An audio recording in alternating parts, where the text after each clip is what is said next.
All right. So 61.5 is our occupancy for Hotel B. Hotel C was 38.9. Okay. ADR 283, 30. Actually, hold on. With Excel, you don't actually have to type anything. You can just say equals and then whatever's in this cell right here. So Hotel B equals Hotel C. RevPAR equals this equals that equals this. What's cool about doing it in Excel, how many of y'all are not familiar with Excel? Not familiar with using Excel. Okay. What's really cool about Excel, check this out. My Hotel A, right? 156. What happens if I change? Oh, you know what? I don't have this formula in here. That's slightly less cool because it didn't actually work. There we go. Now it works. If I have this formula of B5 minus or divided by B3, that's my formula, right? That's my equation. The total revenue divided by the rooms available. If I do that, if I have this formula in here, as this updates, then this also will update. So that's what I love about Excel is you can connect a lot of stuff um, to get it all done. Awesome. Okay, cool. So now let's insert our graph. Yeah. And let's make it bigger so we can all see it.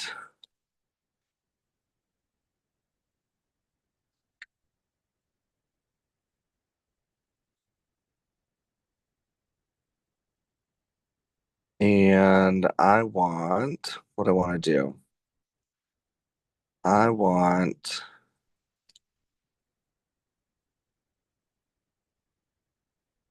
oh, that's what I want. Okay, cool.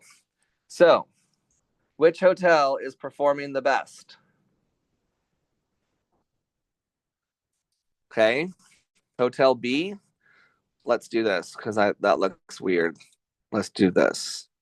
That looks better. So, Hotel A, B, and C. The blue is our occupancy, the orange is our ADR, and the gray is our RevPAR. Okay. So which hotel is operating the best? B has the best occupancy. It's the highest. What about the highest ADR? Hotel C has the higher ADR, 320 compared to 316. So they got us beat by $4. Okay. And then which hotel has the highest RevPAR? Hotel B. Okay. And so what we can look at when we're analyzing this data, okay, Hotel B probably is the hotel that performed the most. They filled the most of their hotel and they had the highest revenue per available room. Okay. Um, this RevPAR also is a metric that we can use to level the playing field. Okay. Because Hotel A has 1,000 rooms. Hotel C has 825. Hotel B only has 750. So, in order to reach the same dollar amount, the same revenue amount, Hotel B would have to charge extra for their rooms because Hotel A has 1,000 rooms, right? So they would get this amount of dollars in revenue, and Hotel B would have to charge a higher room rate in order to meet that same level of revenue. Okay. And so what we do is we look at that revenue per available room to kind of level the playing field because Hotel A still has 1,000 rooms they have to fill. Okay. When I was doing my when I was doing an assignment for my master's program at North Texas, um, this was like 2018, and there was an article in the San Antonio Business Journal about the top 10 performing hotels in the Eagle Ford Shale area. So, does anybody not know where Eagle Ford Shale is? So it's south of San Antonio. They were doing a lot of fracking, a lot of oil drilling down in that area, right? So they had people that were basically working in the oil fields all day long or for months at a time. They needed long term lodging. And so a lot of hotels were being built. And in small towns, we typically see a lot of independent hotels, like just one-offs, like their own individual hotels. Don't really see a lot of brands until now, most recently, of course, with the franchising that we talked about, that allows those brands to spread out. And so this article that I read, I'll see if I can find it and post it in Canvas. If you need help going to sleep sometime, you can read my homework assignment. Basically, it listed the top 10 hotels, and the top hotel had made like, I don't know, $1.5 million, $1,500,000. Okay. All the way down to the Holiday Inn at the bottom that it only made like 750,000. So half the revenue. Okay. And so from a business perspective, yeah, this hotel made $1.5 million. That's a lot of money compared to 750,000. Well, I was looking at it and I was like, hold on, wait a minute. This independent hotel that made $1.5 million has 350 rooms. This Holiday Inn only has 99 rooms. So let me flip this and do the revenue per available room. And I redid the chart, and guess what? Holiday Inn was in the top spot. That other hotel was down in like number 7 because they have to fill 350 rooms every single night. Holiday Inn only has to fill 99 rooms every night, right? And so what I looked at was there were 3 branded hotels. I think there was a Best Western and 2 Holiday Inn Expresses. And they were all in the very bottom of the top 10 list. But when I redid it, 2 of them were the top 2, and the third one was number 4. And so what I took that as an analysis was, I think people wanted branded hotels. People didn't want to stay. If they have the option to stay at a Holiday Inn Express so they can get points or they can redeem points, that to me said that area was lacking those branded hotels. And so by those moving up in the list as far as revenue per available room, those hotels were more successful than the independent hotel in the area. I can't determine because that's only one data point. That's only one quarter out of the year. I think it was in 2018. So I'd have to go back. Right. So you think about it though. Yes, there are people that would rather stay at an independent hotel. But if you think about what's the benefit of staying at a Holiday Inn Express, when you make a reservation at a Holiday Inn Express or a La Quinta or a Hampton Inn, those branded hotels, what's the benefit for you as a customer, as a guest? What's that? Okay, so you know we're going to get continental breakfast. That's good. Okay, definitely. You know what you're getting. The standard, the hotel at Hampton Inn downtown San Antonio looks very similar to the Hampton Inn in Oklahoma City. It looks very similar to the Hampton Inn in Reno, Nevada, right? So when you book that brand, you know what you're expecting. If I book for Hotel ABC in Tulsa, Oklahoma, that's kind of a big city. Let's go to a smaller city, smaller town. Amarillo, Texas. If I book for a Hotel ABC, I don't really know what that hotel is unless it's based on pictures. And sometimes pictures are not accurate. I had the worst motel experience in my life in Amarillo. Okay. I actually got up in the middle of the night and drove to another town to get a different hotel. Wow. Interesting. So yeah. So difference between independent hotels, right? And then also with those branded. With branded hotels, typically they have to maintain the brand standards. And most brand standards say that every 5 to 7 years you do a soft renovation, meaning you replace the beds, you replace maybe like some fixtures, and then every 10 to 12 years you do a hard renovation, which means you replace everything, pull the carpet out, replace all the furniture in the room, and you're required to maintain that standard so that when somebody stays at a hotel here and they stay at a hotel the same brand somewhere else, they're going to have that similar experience. So oftentimes there are actually hotel liquidators, like hotel equipment liquidators, that they basically are big warehouses that they will donate those end tables to. And oftentimes Smaller hotels, maybe even independent hotels, will go and buy that stuff to upgrade their stuff because it's still in good working order. It's just not the newest stuff, right?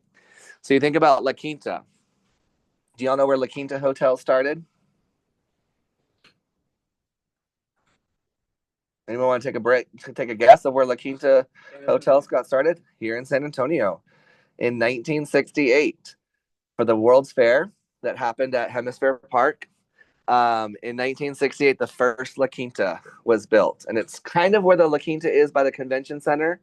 That the original one has been right next to Denny's, right? La Quinta, Spanish for right next to Denny's. And Seriously, anywhere you go, there was a La Quinta and there was a Denny's right next door. Um, and so, but yeah, no, the original location has been torn down, and that one that's there now has been built. But the La Quinta that I worked in, which is down by the HEB on South Flores and Cesar Chavez, it used to be that yellow color, that yellow La Quinta signature color. And then now it actually is the new brand. So they painted the exterior dark gray, added the big sunburst to the outside of it. So that's the new brand standard. So when you look at La Quintas now, they're not the yellow buildings that they were known for before. Now they're a little bit more modern, a little bit more chic with that dark gray coloring. So that's how like the hotels have to update and keep up with the brand in order to maintain. If they don't, they lose the brand. They can absolutely lose the brand. They can say, you know what, this is no longer going to be a Hampton Inn. We're gonna remove that Hampton Inn brand from your hotel because you're not keeping up with the maintaining the standards. So hotels go up and down all the time in different levels of service, different brands. Yeah, go ahead.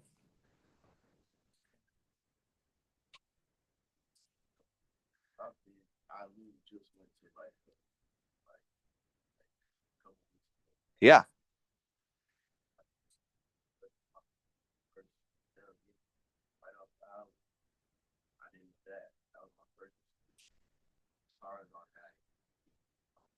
yeah.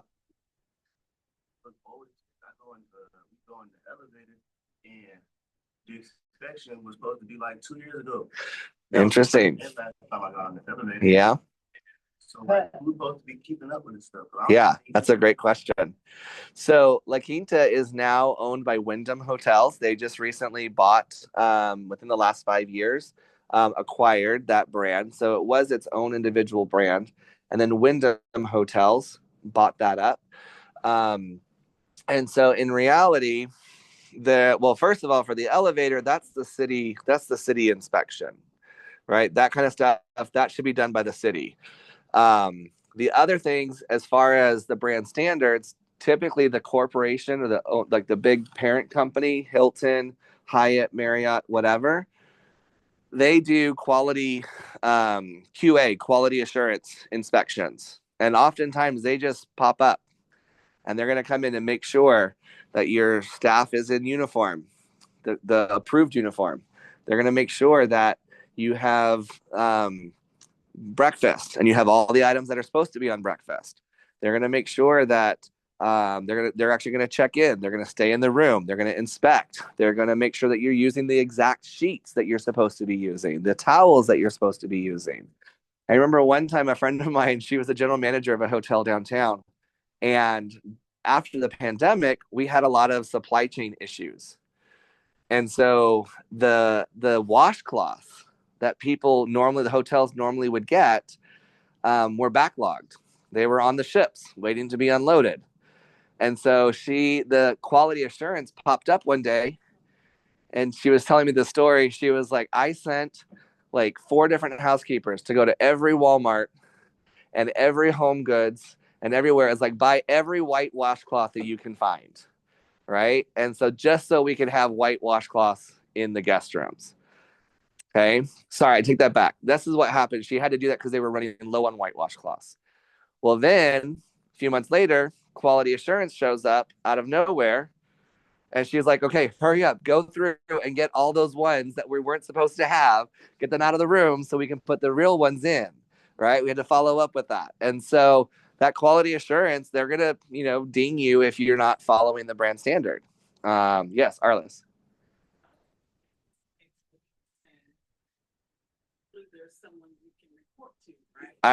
Yes, I would say if it's an equipment thing like that, I would report it to the city because there should be a city inspector inspecting that equipment like that. With larger property hotels, you're going to have a director of engineering. Oftentimes, you might have one maintenance person on staff at a select service like La Quinta or Hampton or those smaller properties. Um, I would definitely, I would make a call to the city of Austin and just say, this is, yeah, yeah, yeah. So there, so I don't know.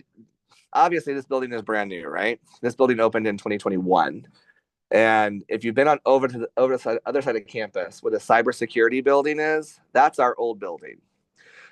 We had the second floor only, 3 lab spaces, 4 classrooms. That was it. And now we have 4 floors with 7 labs, lots of classroom spaces. But I remember after the pandemic, after we had moved over here, we got all brand new stuff when we moved over here, and so they just left everything over there. And so we invited our high school teachers to come in and take whatever they wanted for their high school programs because budgets are tight there. So, hey, we have sheet pans. You want to come over and get some sheet pans? Want to get some cutting boards? Want to get some cake pans? Whatever, right? And so this was, I think, 2022, spring of 2022. They were getting ready to like demolish everything on the inside so they could start the renovation for cyber. And so one night I went over there. Now that elevator was sketchy to begin with. When I was over there, the same thing happened. I got in there and I realized like this is 2022 and the last time it was inspected was 2019 because then the pandemic happened and nobody was in that building. And I was like, I'm taking the stairs from now on. I don't need to be stuck in here. And then the craziest thing happened, right? So we had those hand dryers where you stick your hands in, right? And so I walked into the restroom and the hand dryer's on the other side. And my hands were all grungy. There was still grease in one of the fryers from 2020. I mean, we literally, if you wanted to see what like apocalyptic, like college campus looked like, you would go through there because it literally, like, all of our offices have like fall 2025. This was spring 22 and it said spring 2020. Like all of our office hours. You look in the windows and it's like people just got up and left or they just like disappeared, right? Because we left for spring break and then we never came back to campus. They said, you're not coming back. We're doing online. So wild. Anyways, so my hands are all grungy. I walk into the bathroom and the hand dryer turns on. And I was like, nope, I'm good. I will go home with dirty hands and I'm good. I'm good. Thank you. Thank you for letting me know of your presence. And we are good to go. I'm gonna go home and wash my hands when I get home. Right. And so then at the time I was house sitting downtown for a friend.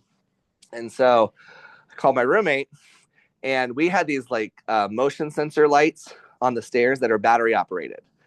And we always had one that would turn on at like 2 o'clock in the morning on the stairwell. And you're just like, nope, no one's there. Okay, whatever. So I took the batteries out so they wouldn't be freaked out while I was house sitting. So while I was on the phone telling about the hand dryer, the light turns on. And they were just like, the light just turned on. I was like, no, I took the batteries out. He looked. Yeah, it was crazy. Anyways, that was a very weird. How did we get on that tangent? Oh, La Quinta elevator. Got it. Okay. Sorry, what am I?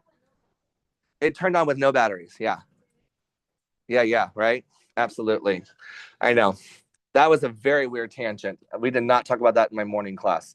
I may just go ahead and put my morning classes recording because I don't think I'll need to re-listen to all of that. Uh, be like, oh my gosh, guys, listen to how weird my classes get. All right, so hotels. Um, one thing that we did talk about in the morning class, though, that I think is really important to note: how many of you utilize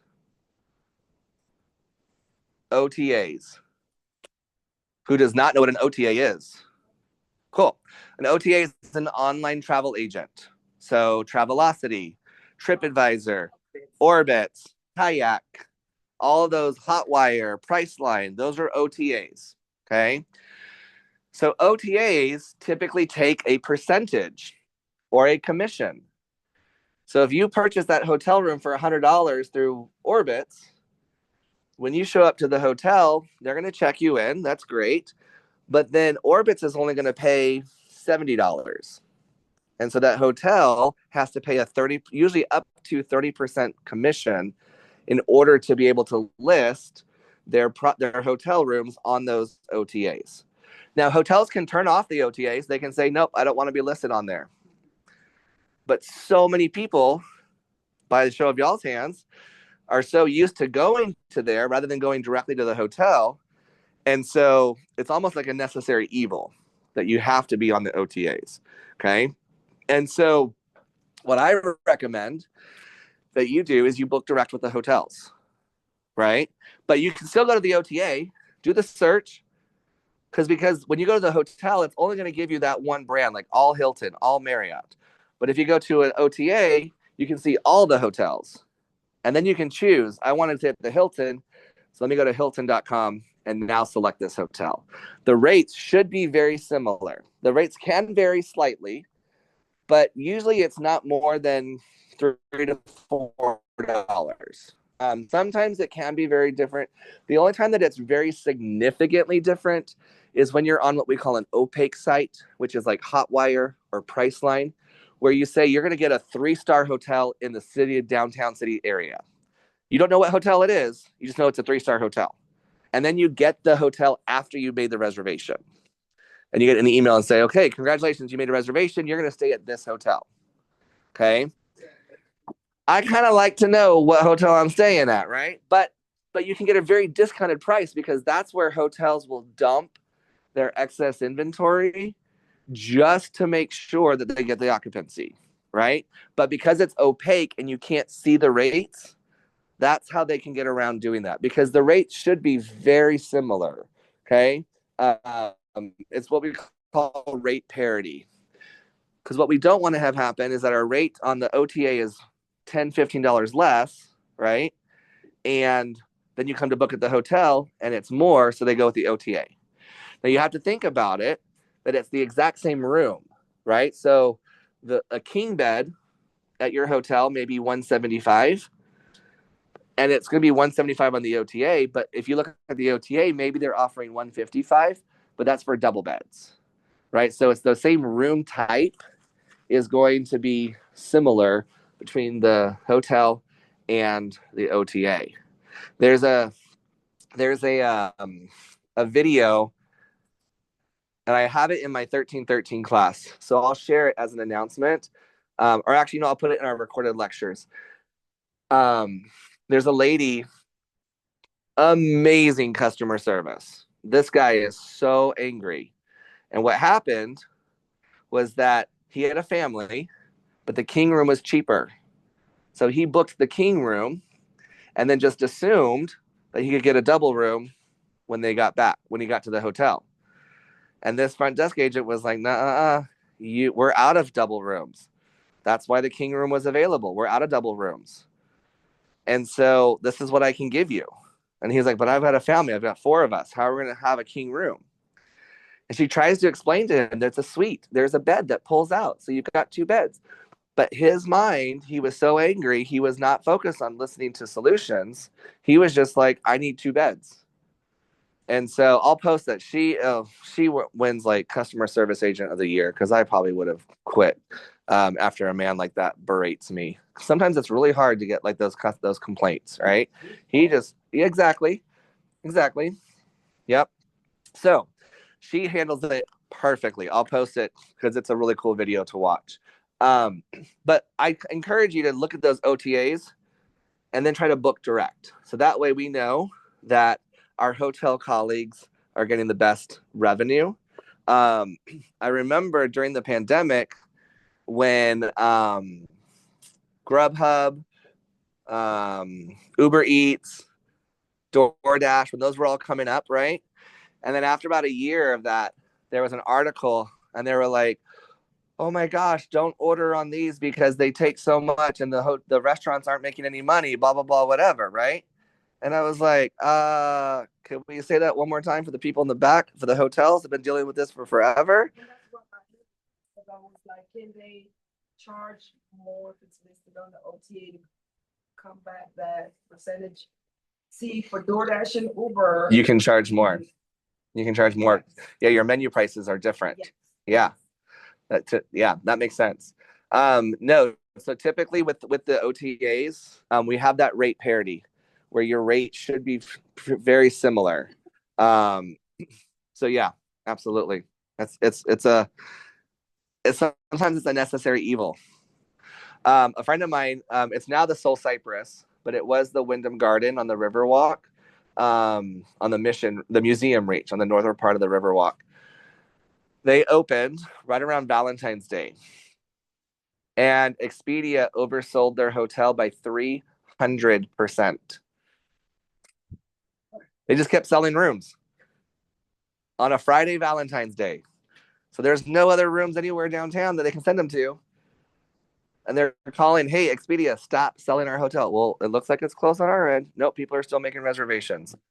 300%. So what happens when we overbook our hotels? How big was the hotel? I think it's like 140 rooms, maybe. So that's like 300 people that didn't get their. Yeah. Yeah, yeah. And in the book it said that like there's nobody taking notice of these like in the like in planes they like make a report when it's overbooked. Yep. Not in hotels. So yes, there is. So typically, okay. So that's a good point. It depends on the hotel. Okay. So in the hotel, we have what time do we have? Okay, we still have about 15 minutes. In the hotel, we have a revenue management position. Okay. And the revenue manager, their job is to set the rate. Their job also is to turn on and turn off OTAs. So in their system, they can just tick box. They can turn off the OTAs, so that way people can't make reservations anymore. So in bigger hotels, there's someone who is the revenue manager. In smaller hotels, sometimes the general manager is also the revenue manager, right? So the smaller the hotel, the more roles that people like, the more roles that one individual is going to play. So let me give you an example. When I was in the La Quinta downtown, 2009, we're coming up on Fiesta. Okay. Now I grew up in San Antonio, but I didn't understand Fiesta. The only time I did Fiesta is when one of my siblings was in the marching band in the Battle of Flowers parade. That's the only time I ever went to Fiesta. And so this was all of a sudden I get this call for the second weekend of Fiesta, 2 nights, Friday, Saturday, and they wanted the HEB rate. Our HEB rate was $68. Okay. Way back when. Was that? Yeah, so because our hotel was right across from the HEB corporate office. This is before that HEB was built on the corner, but our hotel was right across from the HEB corporate office. So if they had people visiting for training or whatnot, we had a negotiated rate that if they stay there with HEB, I think it was $86 actually. So $86. But the cool thing about it was they negotiated that even the person stocking the shelves at the local HEB, if they showed their name badge and their most current pay stub, they would qualify for the $86 rate. Okay. And so I get a phone call, $86 rate. Yeah, of course. I'm a new hotel person. I'm doing my internship. I don't know any better. Let me make that reservation for you. I'm happy to. Hang up the phone. Literally 5 seconds later. Thank you for calling La Quinta. This is David. How can I help you? Yeah, of course we have rooms available. Yep, HEB rates available. So I make the reservation. Okay. And as I'm looking, I'm like, wait a minute, our normal rate is $200 a night. These people are getting the $68 or $86. So like, that's weird. So after about the fourth call, in about 10, 15 minutes, I call over the sales manager. I'm like, hey, this is kind of weird. I just got 4 calls in 15 minutes for the HEB rate on these dates. And our normal rate's 200. Like, why are we giving rooms away for 86 if we can get 200? And she flips out. She's like, oh my gosh, I forgot to turn off the HEB rate. we can no longer give HEB rates. It's only like best available. That's it, $200. So sure enough, somebody calls, I want the HEB rate. Unfortunately, that rate's no longer available. And so in that case, the salesperson, the sales manager was the revenue manager. They were the ones who were responsible for negotiating and turning on rates and turning on and off discounts.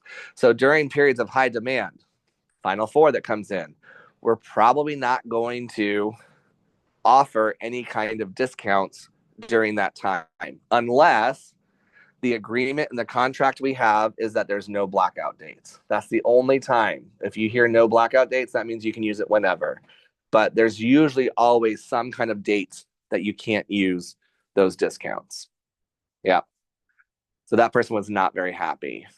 And I was thinking in my head, again, this is not what you say out loud. This is what I thought in my head. And I was like, sir, I know you're going to bring 10 people in here. So just charge them each $20 and then you got your room covered. Right. I wasn't there. My grandma turned 90 that year, so I went to South Dakota for her birthday. I was like, oh, I'm not going to be back here checking people in, trying to get 2 people checked into a room that they're going to cram 10 people in and want extra towels. I was a little cynical back then. Um, all right. Any other questions about hotels? How many of them, like some places you go to, they are pretty strict about like can't have anybody else in the room.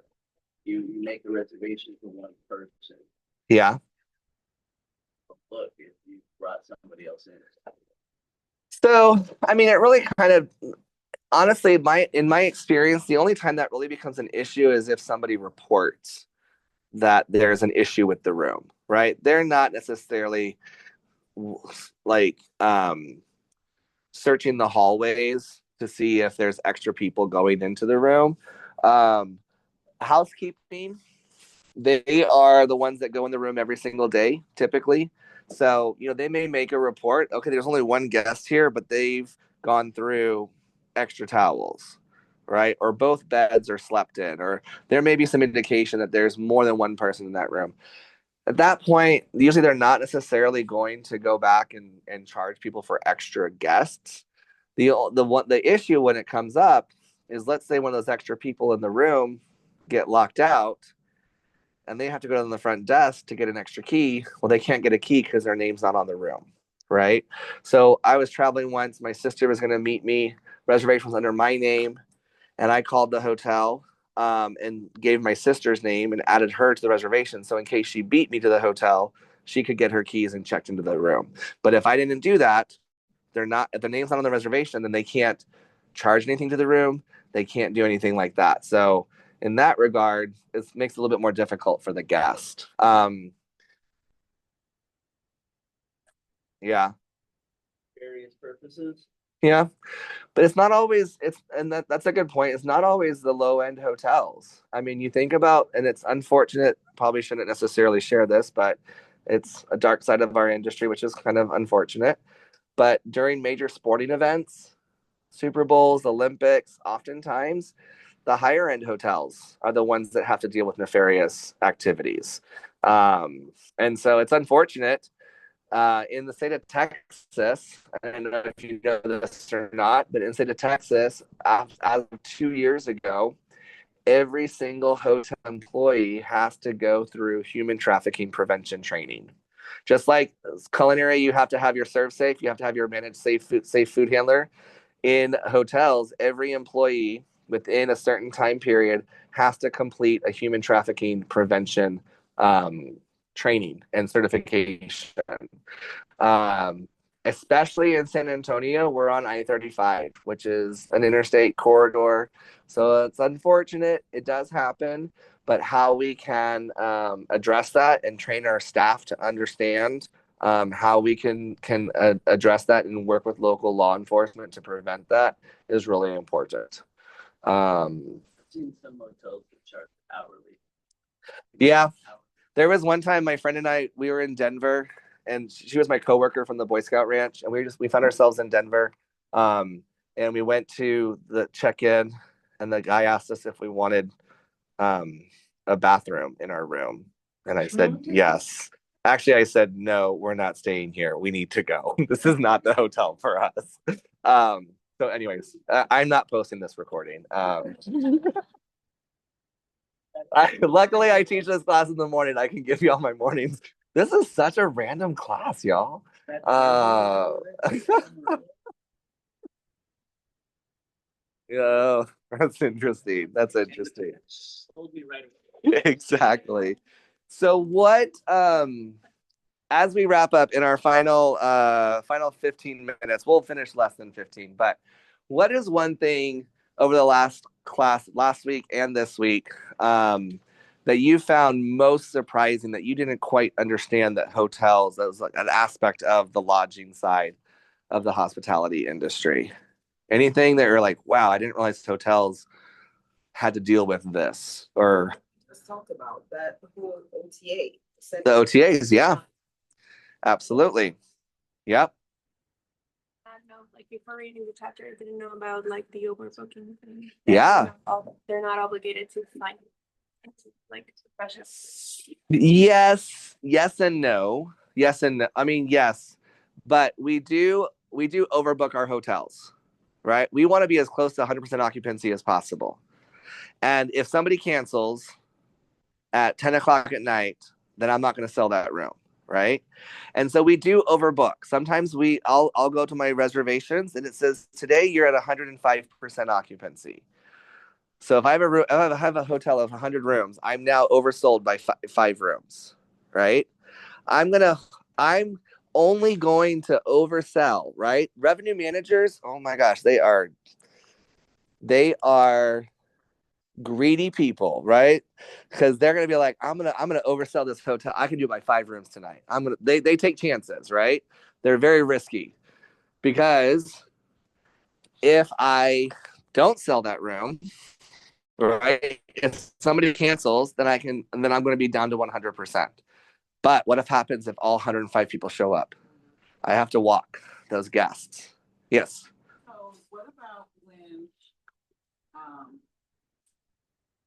I think it's the embassy, there may be some more that I just don't know of, but Yeah. you book a room, and if you cancel it after, because they tell you you can get your refund if you cancel within a certain. Right.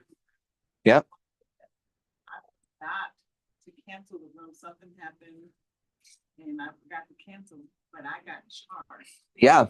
So are you losing if you, I didn't actually cancel, but it canceled me and I still got charged? Is that still considered losing your room? No. So the reason why we do that, if you don't cancel within the cancellation policy, so usually it's 24 hours in advance, right? So if you want to check in today at 4 o'clock, then, or let's say you're going to check in tomorrow to a hotel, then by today at 4 o'clock, that's your last within 24 hours. If you cancel before then, you can cancel reservations, no problem, right? Usually, depending on how you made the reservation. If you prepay, oftentimes there's no cancellation for prepayments, but um, you make the reservation and then you cancel before 4 o'clock the day before, no problems, right? Because we still have 24 hours to resell that room. You cancel within that 24-hour period, they're going to charge you one night's room and tax because they can't sell that room. If you didn't cancel, they're going to be holding that room for you. And then if you don't show up, we're still going to charge you one. If you made a reservation for 2 or 3 nights, we're probably only going to charge you for that one night. We're going to charge you for the first night's room and tax because I can't recover that because I've been holding that room for you all day.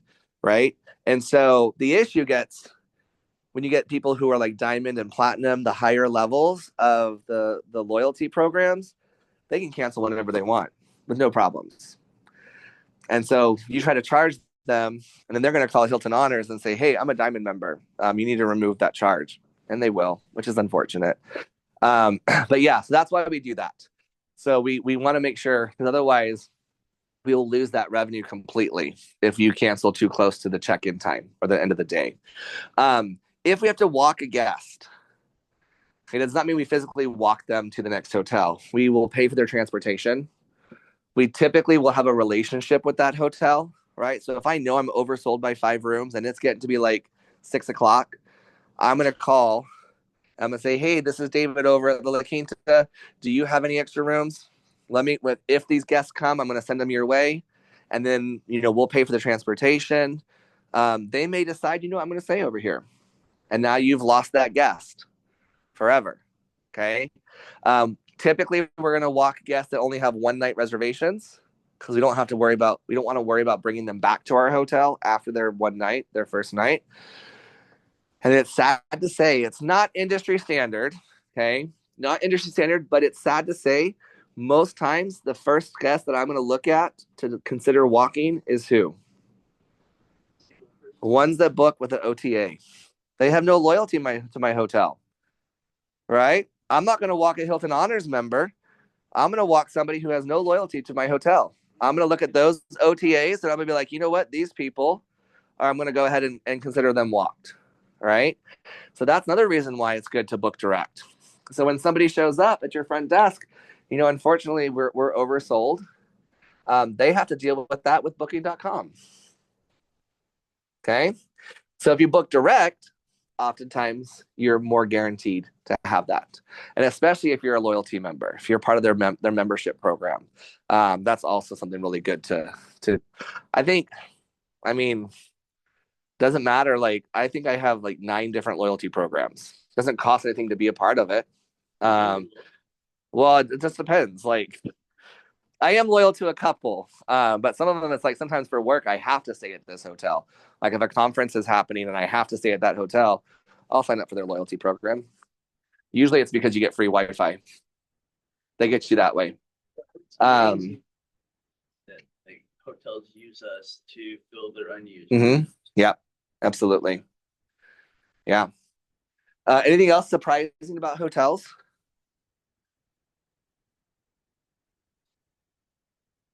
Anybody have a new appreciation for our hotel colleagues, our lodging colleagues in the industry? Hopefully you do. I like to, and this goes for any aspect of our hospitality industry, I like to extend a professional courtesy to my colleagues and let them know, hey, this is going wrong. I don't expect anything for free. Just letting you know, because the next person that's coming in, they may not be as understanding as me. Okay. Now that being said, if I've reached my limit, then the average person would have lost their mind like steps ago. And now, like, okay, it's time to fix this. And I'll definitely, I do have my limits with that. Exactly. I've been a server before. I know how it's been. I give a little bit of grace, but I still have some expectations for level of service. All right. So remember, next week, Monday, Wednesday, we do not have class. We'll be back on the 29th. You have chapter 5 and chapter 6. Okay. I have posted what we call early alerts. Okay. Early alerts is a system with Alamo colleges will tell you, rather than waiting until midterms to tell you that your grade's not so great, we'll tell you at week 4 at 25% of the semester. Okay. And so I did send out early alerts. If you got an email that just said, random email that says, hey, I need to meet with you, it's because you're probably not doing great with your grade. And I don't want to wait another 4 more weeks for you to find that out. Okay. So if you did receive that, please come talk to me. It's usually because you're not turning in assignments. Okay. If you can get caught up, I'll make a deal with you guys. Because I know some people were still kind of getting used to the new platform. People were getting used to the balancing multiple classes, the different technology in different classes. Next week, if you get caught up on chapters 1, 2, 3, and 4, if you haven't done those yet in Pearson, if you get caught up by the 29th, then I will go in and manually override and give you full credit for those chapters, because Pearson's going to give you points taken off automatically. 50% off, right? So I will, if you use this next week as independent study to go in and get all those chapters caught up, I will go in and override any late work to update it to full credit. Okay. He's not lying. So please, please, please. Yes, Amaya.